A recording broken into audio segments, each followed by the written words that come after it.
Don't be poor. And I know it sounds stupid. Don't be poor. Make sure you have enough money put by for you, by you, with you, that you can do what it is that you need as much as you possibly can. Insecurity, thy name is female. Get out of my way and let me work. But my biology must come to work. Welcome to Low to Grow, the podcast transforming life's toughest moments into opportunity for growth. I'm Annie, a Forbes Under 30 technology founder whose entrepreneurship journey ran parallel to a mental health awakening. In every episode, I sit down with inspiring individuals and delve into how they managed to turn their personal or professional challenges into opportunities for growth.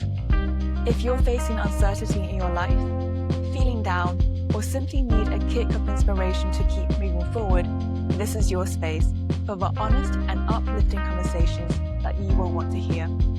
Hit follow so you never miss an episode, and let's dive in. If you can dream it, you can make it happen. My guest today lives that truth every single day. Geeta Sidhu-Robb is a 5 times Entrepreneur and Businesswoman of the Year winner, and in 2025 alone, she has already received the United Nations Women's Brand Impact Award, amongst many other achievements. Now, Geeta is currently the founder of WCorp, which certifies safe and successful workplaces for women. And with the WCorp green flag, Geeta is reshaping the flow of capital to empower women-led businesses. Her own journey spans corporate law, entrepreneurship, and also coaching leaders to perform at the highest levels, such as taking companies from startup to IPO. Her work is about transformation, equity, and creating space for women to lead on their own terms. Today, she will share the challenges that she had to face to get to where she is. Geeta, it's a privilege to have you on the Low to Grow podcast. Welcome. Thank you so much for having me, Annie. It's really lovely to be on. Geeta, who do you think will benefit the most from listening to our conversation today? Ooh, it's a good question. I always think that it helps when you are either stuck or feel like your life sucks and you're the only person that has this terrible life, to hear someone who's done much, much worse than you and still survived. If you're feeling bad, low, what is it, mad, bad, and sad, and you're doing really badly, then I swear to God, I have committed more failures than you have. So you should feel really good by the end of this. I know that for you, your professional life started in corporate law. Could you tell us a bit about how you went from corporate law to doing coaching and now being the founder of WCorp? It was really, it's kind of, what's that line that you make plans and then God laughs at you or something. So I'm an immigrant, so of course I became a lawyer because it's security of tenure, isn't it? These are the jobs that will always keep you safe. And I became a mother in my 20s, and my first child was very ill. Like, I used to spend nights and nights at the hospital with him because there was nothing else that you could do, and I didn't want to leave him alone. And I would sleep on the floor by the hospital bed, and then I would come home in the morning and I couldn't go to work because I hadn't slept all night. And so my job gave me up, I think, rather than I gave up my job. In those days, there wasn't the concept of my child is sick. Can I be at home? Can I work? Nothing like that existed. So basically, I got fired. And then I ended up a few years later, about 6 years later, with 3 small children under the age of 7. And I was separated, and I was the sole breadwinner.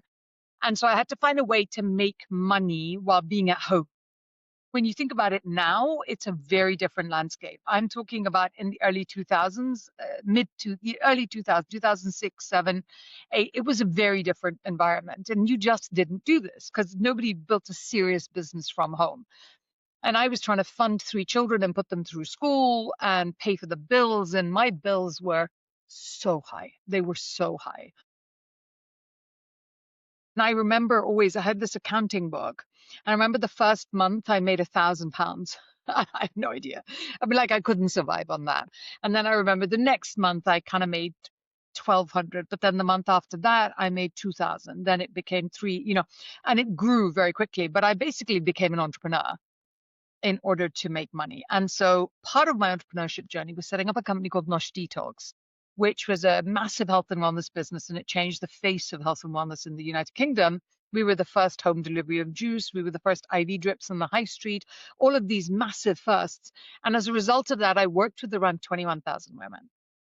And in that period of time, I had women that came in and asked me for something. And I was like, look, your body is not the problem. It's your mindset. And they were like, what do you mean? And one of these women was American, and she was very blonde and very tiny, and wanted me to give her a juice fast so she could lose more weight. And I'm like, I'm not going to do that. That's really stupid. You clearly don't need to do this. And so she was very upset. She was like, do you know who I am? And I was like, no, I'm really sorry. I have no idea who you are. But I was the only game in town. So she had no choice. If I said no, it was no. I said, here's what I think you need to do. So she stormed off. And she came back about 3 or 4 days later and she said, can I pay you to do that? And I'm like, do what? She goes, call me stupid. I'm like, I didn't call you stupid. I said it was a stupid thing to do. I was like, yeah. And she goes, I'll pay you £250 an hour. I was like, hell yeah, come every day. Because this was 2012, right? I mean, it was a lot of money. And so she didn't want to come every day, sadly, but she came every week. And then I would tell her, do this, do this, do this. And then she'd turn up the next week. And I'd be like, but no, don't do that. Do this. Why are you doing that? Do that. And I'm very opinionated. So I was like being paid to be opinionated, which was a beautiful place to be. And it turned out that she was very famous. And it turned out that she sent me her friends. And it turned out that I ended up coaching the most amazing people like Simon Cowell and Gwyneth Paltrow. And my clients were, God, two of the Spice Girls, some of the royals, presidents, like the people that ran massive construction, like the third largest construction company in the world, like really insane people. And they were just normal, right? I just wanted to make money. I was poor. I needed to pay the school fees. I needed to feed the kids. I was like, whatever, come in and I will absolutely tell you what I think. And then if you don't do what I think, I don't care, get lost kind of thing. So it was a very helpful approach. That's incredible. I want to ask you more questions about the coaching, but first, I kind of want to ask you about market creation, because as you were saying with Nosh Detox, when you started it and when you grew it, that seemed to be quite a new market in the UK as compared to how it It is was. now We with were the first. homemade juice. Yeah. How was that process for you? How long did it take for you to really find that niche? I love how people do business plans and look at market surveys, and I did none of that shit. I was like, we are poor and we need to eat now. And my son had been ill and I'd helped him get better. So the thing I knew how to do was to make him better. I had a £2,000 overdraft, which I basically begged the bank to resurrect and give me that money. So I had £2,000 to set up a business, and I had 6 weeks before that money would run out. So I started the business on the 6th of January, 2008. The bank forced me to make a business plan, but I couldn't add up. So I was like, oh God, because I'm more I mean, obviously I could add up, but I'm more words than finance. And so I had to sell from the beginning. There was no niche. If it didn't sell, I didn't sell it. And I found the thing that did sell. So whatever sold, I created and sold. Then I made it better, and then I made it better again, and then I made the next revenue stream, and I was like, we'll sell this, and then I made the next revenue stream. People would come in with problems, and we would create revenue streams to fix those problems. And as a result, we ended up doing all this innovation. We had Coca-Cola. We used to annoy Coca-Cola and Innocent because we created, in those days, Innocent was £1.50, and we created cold pressed juices because the other stuff was boiled and horrible, and I wasn't going to sell it. And I remember the guys from Coca-Cola come in my house because I work from home, and I'm Asian, so you have to take your shoes off. And I always have this memory of them in their suits, sitting in my house, in my front room with their shoes off, tasting our juices and asking us how we invented them, how we created them. And Unilever used to fly me out to speak to them. And it was just a very, I'd love to say it was really clever, but necessity was the mother of all invention in my case. Interesting. I love that. And in the early days when you first started Nosh Detox, was it just you on the team? In the beginning, there was me. There was a girl who did ops because my job was sales and marketing. There was a girl who did ops, and then there was the chef. And then we had the delivery driver who I found because he delivered pizza to my house. I was like, can you do deliveries first? And he went, yeah. I'm like, great. But he could only do deliveries at night. So we started the night delivery thing, which didn't exist at the time. But we would have the boxes dropped outside your house overnight so that you could pick them up in the morning and your food was ready. We started that. But the only reason we started it is because the guy had a day job. So he was cheaper if I used him at night. It didn't happen for any other reason. Now all these people do it, which is really fun. But that's why we did it. And yeah, so he would come and pick up all the boxes at 3, 4 a.m. in the morning, and he would deliver them everywhere. And then we got 2 drivers, then 3, then we had cars, and then, whatever. It grew because we needed the money. It needed to drop cash as fast as possible.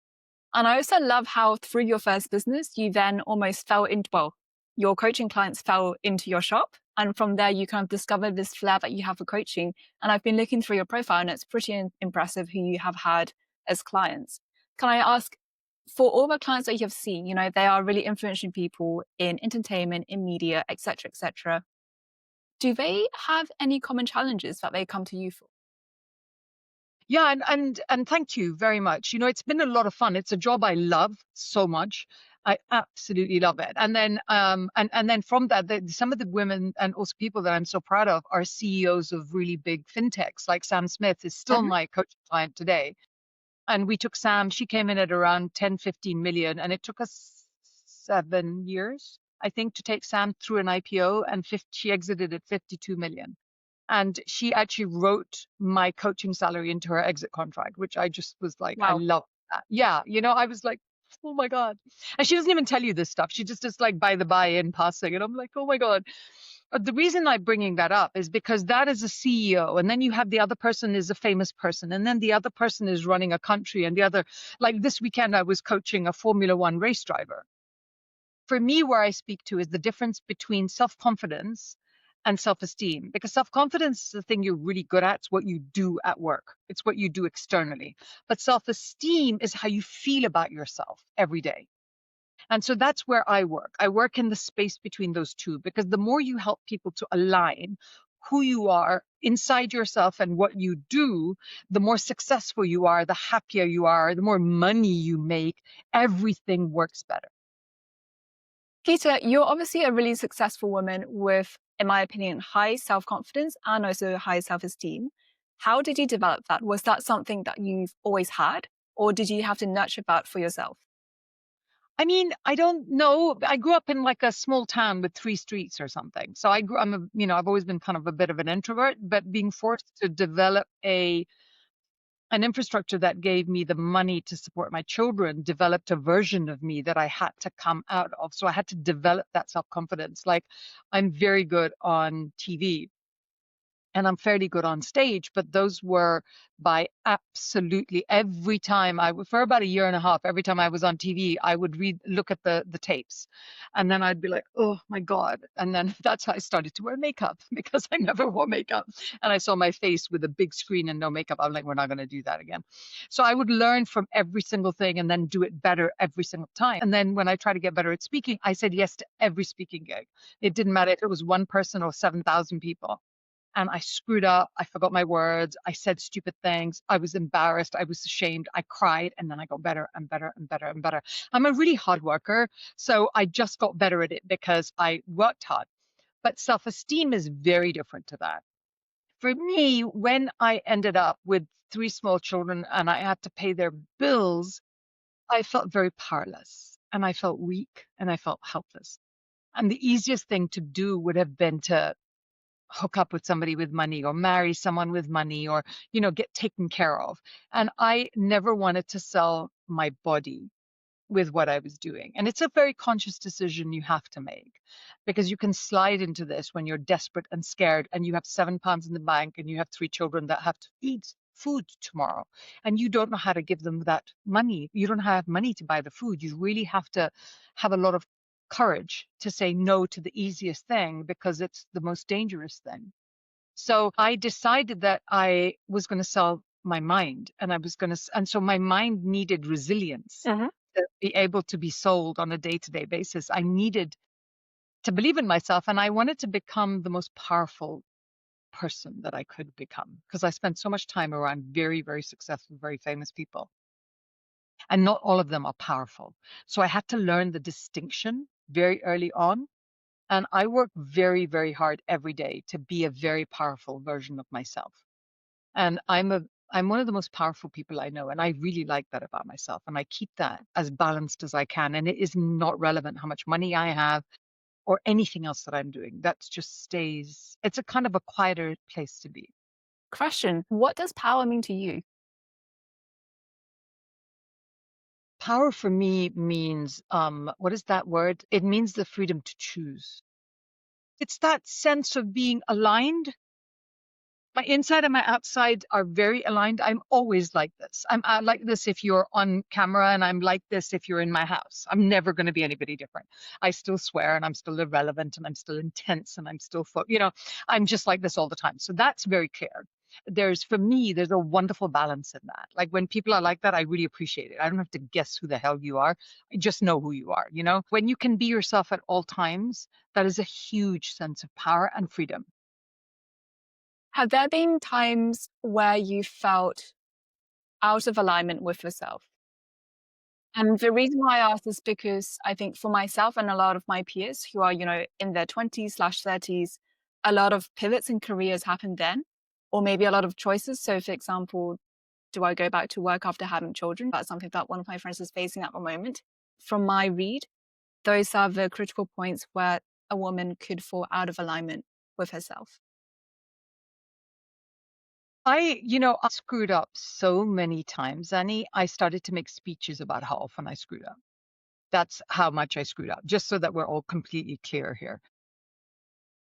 It is so hard to be a woman and make the choices that you have to make as a woman. Because in the old days, you would get pregnant, you'd have a baby, you'd make a baby, have a baby, and then there were husbands and communities to help you to look after that baby.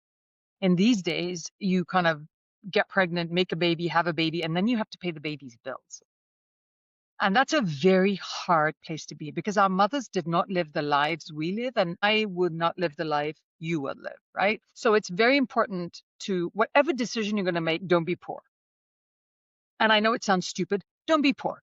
Make sure you have enough money put by for you, by you, with you, that you can do what it is that you need as much as you possibly can. Because having autonomy over your own choices is the biggest thing that you can do. Then no matter what the world throws at you, and it will, you can still find a way to survive it. So don't worry about the things that are happening because change is inevitable and suffering is optional. It's always going to come. Pivot, pivot, pivot, pivot, pivot. Make a decision. If it's not the right decision, change the decision. But make the damn decision and make it as fast as you can. And you can decide, now I'm going to go back to work. In 3 months, you don't go to work. There will always be something else. To be true to yourself is the only decision you can ever make in one moment. I'm always true to myself, whatever my decisions are. And sometimes those were really stupid decisions to the outside world, but they worked for me. And that's very hard for women because we're brought up to people please all the time. And so to take a decision just for yourself is one of the hardest things you can ever ask a woman to do. Is that something that you have to work with your clients with? All the time. You would be shocked at the really famous women that you think have this autonomy and that they are going to do this and this and then they're rich and everything. It's just not true. Insecurity, thy name is female. Oh, thank you for sharing that. I actually found that quite enlightening, actually. Geeta, I know that a lot of your work now is with WCorp, and it's about making workplaces actionable and fair for women. What's your motivation behind that?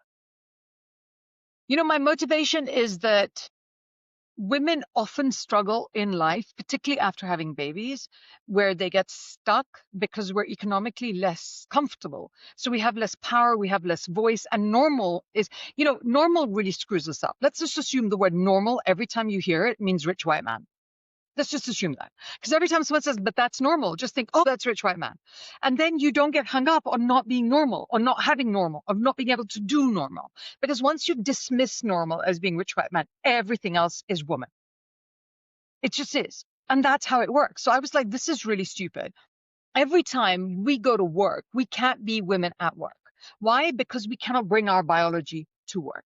We have to pretend we're men. We have to pretend all the things that happen to us don't happen. We have to pretend we don't have periods. We have to pretend we don't get perimenopause. We have to pretend we don't have to look after elderly parents. We have, all this crap. And actually, none of that is true. And this is why women are having less and less babies. We do a whole piece on this called womb versus work, where if you ask a woman to choose between her womb and her job, she's going to choose her job because work is more safe than your womb is. We go through life having to make these decisions. So what if you could go into work and have a man's washroom and a woman's washroom? They're biologically fit for purpose, but they live under the same roof. Super simple concept, been working for fucking eons. What if we have a man's workplace and a woman's workplace? And they're both biologically compatible, but they're under the same roof and the twain don't have to meet. No woman complains that there's no urinals sitting in her bathroom. She didn't care. So don't care about the fact that it's different workplaces. Go for the productivity. What do you want to gain? You want to gain this. What do you want to achieve? You want to achieve this. You looking at my face is not going to achieve that. It's what I provide for you is going to achieve that. So let's create infrastructures that enable women to stay at work. Staying at work is no longer optional. It is a vital necessity for women in the same way it's a vital necessity for men. In the old days, you wanted men to come to work because they had to provide for their families. Nowadays, women have to come to work because they provide for their families. Get out of my way and let me work. But my biology must come to work. So that's the purpose of WCorp. We go into businesses that care about this and businesses that need to care about this. And we say, I don't know about DEI, leave DEI on one side. Let me just create an infrastructure in your workplace within which a woman's needs can be accommodated, biological, not her luxury needs. She doesn't need a Starbucks, for heaven's sake. Why are you so happy to put a Starbucks at work? But actually, if I need to work from home, there's a drama around it. Screw the Starbucks and give me the workplace that I can work from, right? Let's just be reasonable about this. And they'll offer you egg freezing, but they won't offer you the ability to be actually deliver work at 2 in the morning because you're having a perimenopausal hot flush. It's insane because normal. Just create a place where the infrastructure helps a woman, and then let's all just go do our jobs. And that's the point of WCorp. For you, in advancing the mission that you have with WCorp, what are some of the challenges or pushbacks that you face? Not different to anything. I'm always facing challenge and a pushback of, like, can't you just go home and chill? I'm like, this is chilling. I like changing the world. To me, that's well, we've actually now created Green Flag, which is looking at a certification to create, for investment into women. So we don't have normal approaches to investing into women because there's a stupid idea. So how to invest that. And we're now looking at creating certification for male allyship, because if a woman has a baby, she's a mother, and if a man has a baby, he's a superhero, duh. So let's just make allyship something that's actually intelligent and has purpose. And eventually I think we're going to just become a tech business because we've got all these AI bots that we've created to create that link between life and womanhood. That's the role that kind of AI tech fills for us as a business. And we're just going to keep doing it and finding new reasons and new things to put into it. People keep saying, like, why do you want to do this? So then I tell them. And if they're rich white men, they go, well, that's a stupid idea. I make loads of money. I don't care about this. And I'm like, okay, that's fine. I called 75 men and I asked them what they thought. And they were like, yeah, we don't care. And I was like, okay, let me find a reason for you to care. So then I went down the route of data and ROI, and we created the ROI Genie.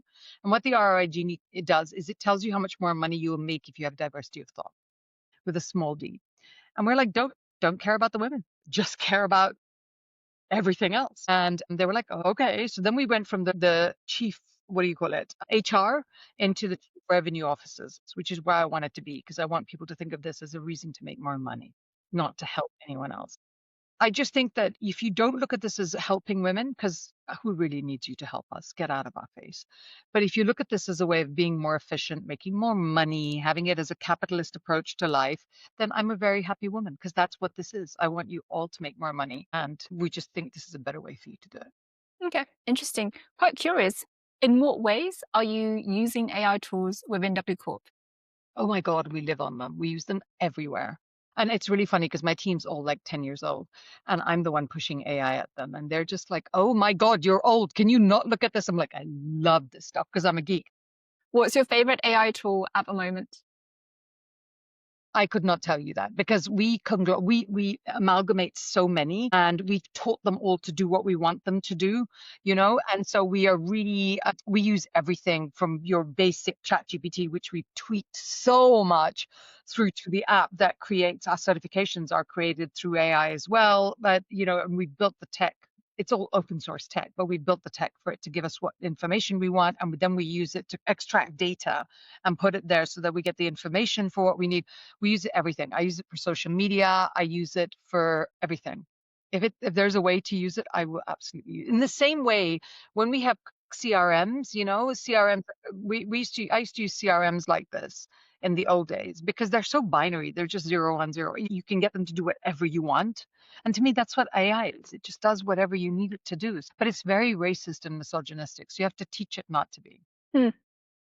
Another question on AI, this is more related to coaching. So online, and I guess you've probably read as well in the news, there's a lot of articles about people using ChatGPT as therapists.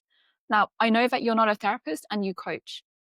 Do you see a way in which AI tools, maybe chatbots, maybe avatars, can have a role in the coaching industry? No. I have a client who's very funny. She takes all our sessions, takes all the transcriptions, uploads them into chat. And she goes, "You're so expensive. I'm trying to replace you." And it just cracks me up because chat sends me what it's done. And no. So someone's trying to make a clone of you online.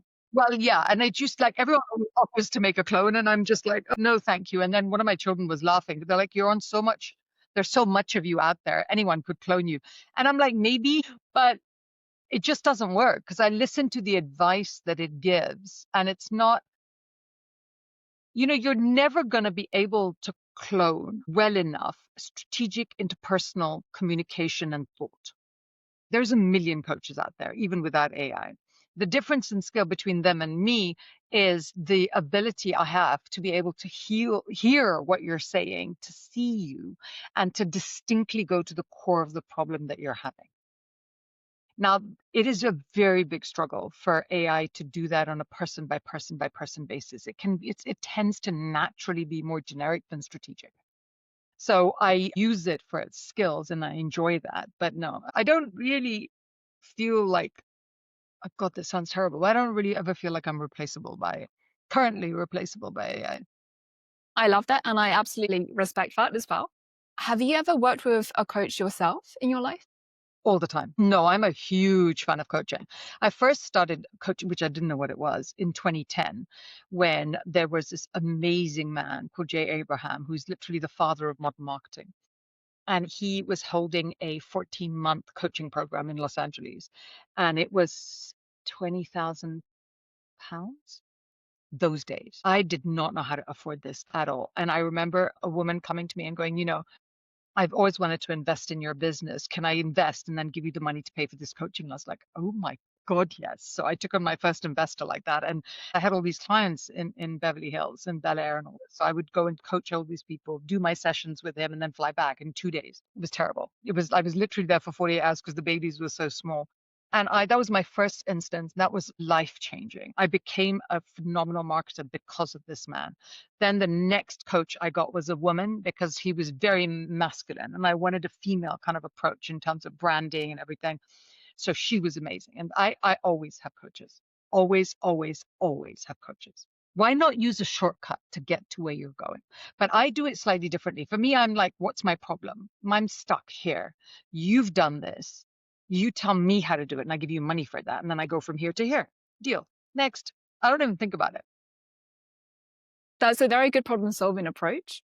And I think it shows to how you tackle life as well, which is honestly to me quite inspiring and also quite energizing as well. From your experience, both on the receiving and also the giving side of coaching, how has that changed over the years? How has what changed? How has coaching changed over the years? I don't know how other people, for me, I did train as a coach. I trained as a health coach way back when because I needed some kind of qualification. But for me, like when people are like, "Are you a life coach?" And I'm like, "No, I'm kind of like a blunt coach." You know, there are so many different modalities of coaching, and I don't. For me, what has changed? What has changed? I don't think anything's changed. If anything, I've gotten blunter, and I try and get people to the point much faster, and also it's to understand that you need to get to the place where you're doing all the things that you need to do as quickly as possible, learn how to do them, get on with doing them, and get your coach help you to do them. Let me put it this way. Fear is very vertical. And when you have a fear at your base here, it goes through so many different parts of your life. So if you don't dig down to find the core root of that fear, you're not going to be able to impact all these different things that you want to impact. But once you find it, you can impact all these amazing things. I'd put a lot more spirituality and quantum physics into my coaching. Geeta, this is a question for some of our listeners who might be new to coaching or therapy. How, in your words, is coaching different to therapy? I tend to think it's because it takes less time. I understand that people do therapy for years and years and years. And I do have, to be fair, I have coaching clients that have been with me for years. like Sam Smith, but she's gone through so many different versions of her life that, that's what we're doing. But I think coaching is more direct. It's kind of more performative. Is that the right word? It's like, do this, do this, do this, and here's what's next. And that's whereas therapy to me always feels like, whoa, what's wrong? Okay. And why did that happen? And I don't want to sit in, I personally obviously prefer coaching, but and therapy is very useful for so many people. But I think the difference in coaching is it just kind of gets you and moves you through a process and gets you to, I don't want to say goal, but it gets you to a different space inside yourself much quicker, I think, because it's focused on the problem. When your clients come to you, are they already at a stage in their life or in their mind where they're ready to go through that process? Well, if they're resistant, they don't become clients, right? Because I'm not cheap. I mean, if you're going to give me that much money, so there are, to be fair, you're actually probably right. I have clients who pay me money and then fight me. So I introduced a stupid tax. And my stupid tax, and like really famous people that run countries or make 7,000 million a year, you can't tell them what to do because no one tells them what to do. And I'm like, listen, this contract says that if I tell you to do something and you don't do it, I'm allowed to fine you. And they're like, what do you mean, fine me? And I'm like, But you have that in your contract? yes, I do. Is that standard for coaching? I don't think so. Okay. But it's really hard to coach somebody world famous in the world who can't even walk through an airport with you and then get them to listen to you because they don't listen because no one tells them what to do. And I'm like, no, I'm done. What are we wasting our time for? Just paying me is not enough. You have to see results. So I have one client, he was Australian and he used to annoy me so much. I don't think he'd ever met a woman who told him what to do, let alone a brown woman. Like I'm sure he'd never met one. And a friend introduced me to him. And I got him to buy me, those little bean bags that are made with rice? And I got him to bring some. And he was like, I don't know where to find them. I can get them here in Australia. I'm like, great, come the next time. I had no idea he brought them on his private plane. I was like, so when he annoyed me, I would throw one at him. And that was my fine. He was a very good sport about it. That's a creative way to keep your clients engaged. Well, no, because why are you not listening to me? Didn't you just pay me to do this? Either tell me it's a stupid idea and fire me. But if you're here and we're talking about it, and I know this huge amount of information about your problem, and I'm giving you a solution and you're not following me, you're an idiot. So how do I point out the fact that you're an idiot? I had one client who I used to charge extra. And it was very funny because she was very wealthy. And I would charge her £100 stupid tax if she didn't do and I would give it to charity. Obviously, I never kept it. And it's just not enough money for her to give it. She didn't care, But the fact that she got fined £100 used to really annoy her. So then she would do the homework. Amazing. Have you ever expelled a client or refused to take on someone new? There are two people that come to mind. One of them took up drugs again halfway through, and I'm like, nah, can't do anything with this. And then the second person was just really not very nice. Because the person that took up drugs again was a woman, and I was like, we're done. But I kept the money because you shouldn't have done drugs. And the guy was like, he ran like, yeah, no, I can't tell you the story, unfortunately. But yeah, I couldn't, we had the same conversation again and again. And I got to the stage where I'm like, oh my God, I've said the same thing for like 3 months now. Why are we still doing this? So yeah, that's very painful. You want to help people. Coaching isn't about me, right? It's about the client. It's about help. You're there to facilitate. It's like this conversation, you're having it with me, but in theory, the conversation is about me, right? So if I'm coaching, the conversation is about them. How can I help them? How can I shift them? How can I move them? And I have a low boredom threshold. I'm like, let's all move. Let's get better at what we're doing. And if you can't move them, sometimes they're not meant to move. It's not about you, it's about them. But sometimes it's just heartbreaking because they're in so much pain where they are. And nobody comes in the door unless they're hurting. Seriously, they don't come in. And if they're hurting, I just want to help them. I want them to not hurt. I want them to feel better. I want them to get all the joy and love and success that they can get. And it really, you don't meant to get involved. Of course you get involved. Like, how can you not get involved when you're intimately learning about someone's life? So sometimes that just really hurts when people don't want to move. And then I have clients where it's so difficult and you have to really find intricate, intelligent, because, intelligent women are very bloody minded and very stubborn. And so to get intelligent women to shift, you've really got to find the right thing, and you have to work really hard sometimes so that they can see and hear what it is that you're saying. Hmm. And for people who might be considering coaching, so for any of our listeners, how would they know if they have met a coach that they should be working? That the coach doesn't follow a system, they follow you. I think that's really important because there are many, many coaches that follow systems, and I've never quite understood that. I'm like, but shouldn't the system be applied to the person? So, number one, that they're interested in you, not their system. They should tell you about how they work with someone, not what they do all the time. Like, if you, I haven't told you what I do yet in any of this conversation because it's just not relevant, you know?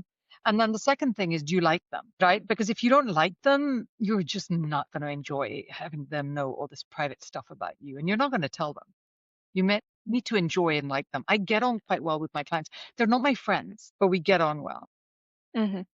So it sounds like I don't want to say any other working relationship, but it is very much a Yeah, professional absolutely. relationship and the boundary is still there, even if the content that's being shared is, very intimate sometimes. So understand that.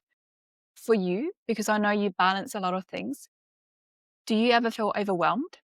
And if you do, how do you manage that? I do. I regularly feel overwhelmed, especially when there's too much peopling going on. I struggle when there's a lot of peopling. I can only do peopling in batches, and then I need to go hide somewhere and reload. Or if my children are annoying the crap out of me, then I'm just like overwhelmed. Or I'm responsible for a lot of people's lives. My mother is 91 and a half, and I have kids, and I have stepkids. And, and that can really get me down because when you're responsible for other people's lives, but you have zero control over them, it's like having a million cats in your backyard that you're trying to get them to do something. So it's very painful. So that gets me very overwhelmed because I want to do the right thing and I don't always know what it is and I don't always know how to do it. And I'm human. I struggle with that. I struggle with all the normal stuff. I wake up one day and think, oh my God, I'm so fat. I hate my life. And then I'll wake up the next day, I'm at Formula One watching a car drive. I mean, and so it's just normal. It's just my version of normal is a little different to most people's. But I get depressed and I go and I hide in my bed and I'm like, don't come near me. And I read a book because I'm a bookworm.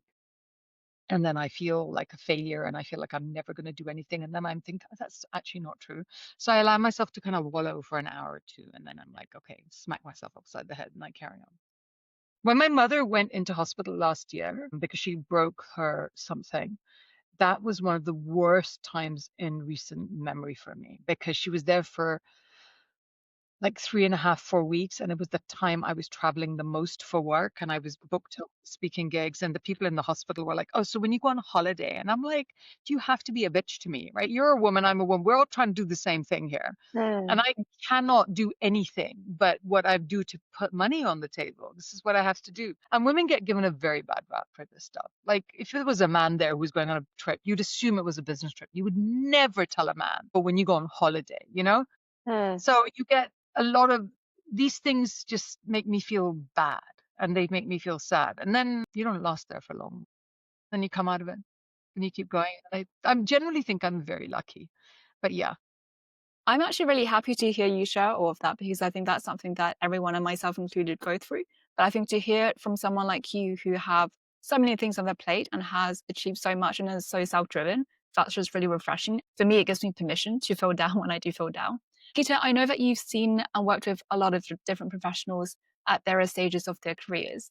What is the one thing that you think will allow more people to have better mental health? the thing that gives you the best mental health, and this is honestly 21,000 people later, is don't suppress what you're scared of. I'm very open about feeling terrible, about feeling sad, mad. I'm open about when I feel like I'm a failure. I manage and process those emotions. If you try and suppress anything that you resist will persist.